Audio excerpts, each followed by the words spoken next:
Is UFC 312 the worst pay-per-view in recent memory? What's going on, guys? My name is Josh Betar. Welcome to the channel for 2025. This is the first video of the year. I hope you all had a great break. If you did have one, I hope you enjoyed it. But the first pay-per-view of the year, UFC 311, takes place this weekend. But exactly 1 month from today, UFC 312 takes place in Sydney here in Australia. And if you've been following along with the bout announcements on social media or on Instagram from the UFC, there is a lot of comments on there about the state of the main card. And if you haven't had a chance to look at it, the main card and the fights overall, it's not looking good. It is not looking good. UFC 293 back in September of 2023 didn't look great, but ended up being a good card. But we had some good names on there. We had Carlos Olberg, Jamie Malaki, we had Tai Tuivasa, Tyson Pedro was on that card. We had some good names on there, some big names, especially within Australia.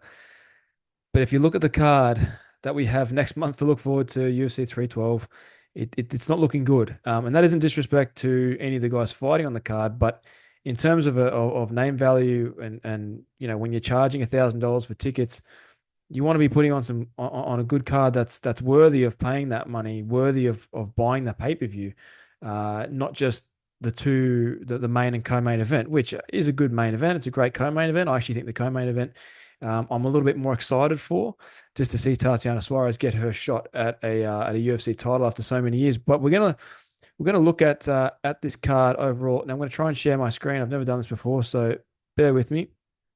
So let me minimize myself. Okay, so this is UFC 312, and as it stands at the moment, so obviously our main card, middleweight title fight between Dricus Du Plessis, Sean Strickland, the co-main event, Zhang Wei Li, Tatiana Suarez. So two great fights. Can't knock those two fights. Now, as we move down the bout list, we got our good buddy Tom Nolan taking on Vyacheslav Borshov. Look, if Tom can end up on the main card, that's great for him. I'd be very happy to see Tom on that main card. Um, he's a good guy. He's worked very hard, and if he can get on that main card, it'd be great for his career overall.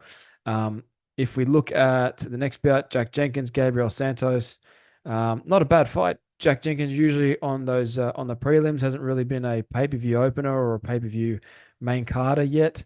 And this is my point: is Tom has fought on the prelims, Jack's fought on the prelims. Justin will usually fight on the ESPN Plus prelims just before the main card opens up. He's taking on Talshin Teixeira. You got Quillan Salkild making his UFC debut against Anshel Jubilee. Quillan obviously fought on Dana White's Contender Series. Excited for Quillan to make his debut, no doubt. But if we're talking about name values, this is not a main card worthy fight card yet, and we are exactly a month out. So we've got 4 weeks, and these are the fights we have to look forward to. Ray Taitsura versus Stuart Nickel. Stuart Nickel, another good buddy of ours, making his second walk in the UFC. Exciting for him just to see how he can bounce back after that unfortunate loss in Perth back in August. But yeah, if we go a little bit further down, Jimmy Crute, Marcin Pacino, and that is where we stand. There has been rumored bouts between Cody Haddon and Ilia Topuria's younger brother, which would be good to see Cody. Cody and Quillan, obviously both teammates and friends, to see those two guys get a shot on the same card. But I think all these guys would agree with me from a fan's perspective and a fan point of view. There is also actually one more fight I'm not mentioning, which is Bruno Brazil and the lady from China. Her nickname's a joke. Her name's forgetting me at the moment, but she's also fighting on this card. So I mean, yeah, it's not a fantastic card by any means, and we still have a month to go, which isn't a lot of time to beef it up. So as it stands, we have 8 fights. You add Cody, that's 9, and then the fight with Bruno Brazil's 10. So, we've pretty much got a main card and a prelim. We just need three on the early prelims, and that sort of sits where we are. And unless you have four fights on that prelim plus um, card. Now, if you look at UFC 293 back in September, this was touted as one of the worst cards at the time. A few weeks out, sort of where we're sitting right now, but it ended up being a very good card. Israel Adesanya, Sean Strickland, we all know what happened there. That was an amazing fight. Tai Tuivasa, Alexander Volkov, Manel Cape, Felipe Santos, Justin Tafa, Austin Lane, Tyson Pedro, Anton Tukalev. On the prelims, we had Carlos Olberg, Jack Jenkins again, Jamie Malaki, Nasrat Hakparaz. That was a good fight too. Blood Diamond was on there, Shane Young, and Kevin Jusay. So we had one debuter, but Olberg's looking like he's in title contention. Pedro since retired from the UFC.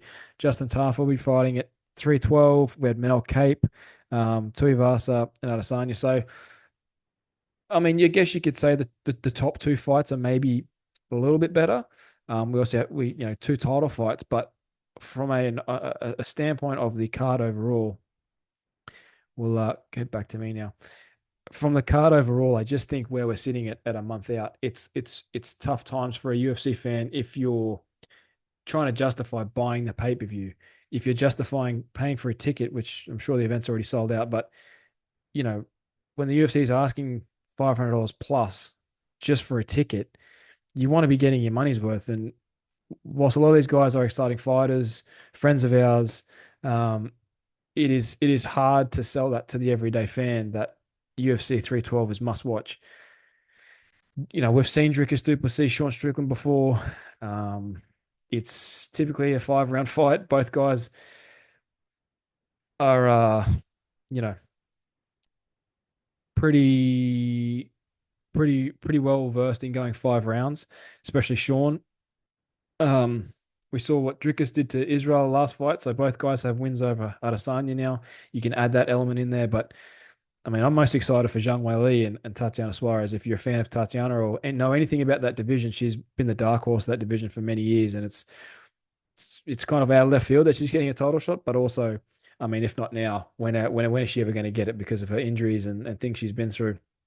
So it'll be a cool thing to see her get to make her mark in the division, see if she's worthy enough, if she's good enough to become champion. I certainly think she is, but yeah, if you're a UFC 312, if you're going, it's not one that I would bank on going to. If we look at UFC 305, 6 months ago, I mean, that card was a good card. That was a very good card. We had Usyk, Kai Car France, obviously Adesanya featured on that card. Who else do we have? We had Tai Tuivasa as well.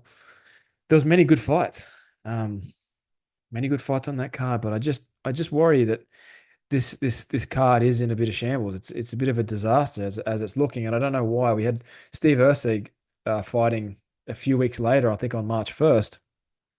I would have put my money on Steve Usyk being on that card in Sydney. Rival Sports, his management is in Sydney. To me, it just made sense to have him in Sydney and fighting on that card. So to see him fighting 3 or 4 weeks later didn't make a lot of sense. It would have made more sense to have him on there. There was talks of Jack Della fighting on that card. If we could have got Jack Della on that card, would have been great. I believe Alex Pereira is going to be here for that fight, potentially cornering Sean Strickland.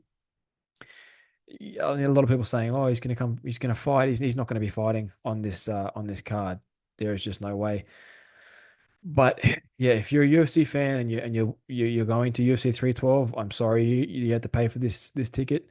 Hopefully, hopefully the guys make up for it. I'm sure guys like Tom and Stewie always fight their heart out and always put on good performances. Um, but from a name value point of view, if you're a casual fan, I don't know how much this is going to tickle your fancy, as if you will.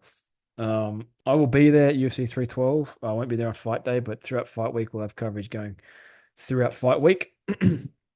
um, but that is about it. I just wanted to touch on that because it is quite interesting. The UFC signed a deal with the New South Wales government, and I mean, yeah, you want to be putting on better cards than that. I think it's a bit of a last minute put me together kind of card, and I don't know.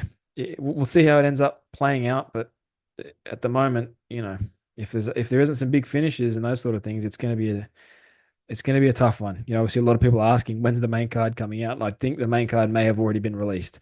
So we will wait and find out what the rest of the card looks like, if any changes get made, if any additions get put in. But we'll wait and see.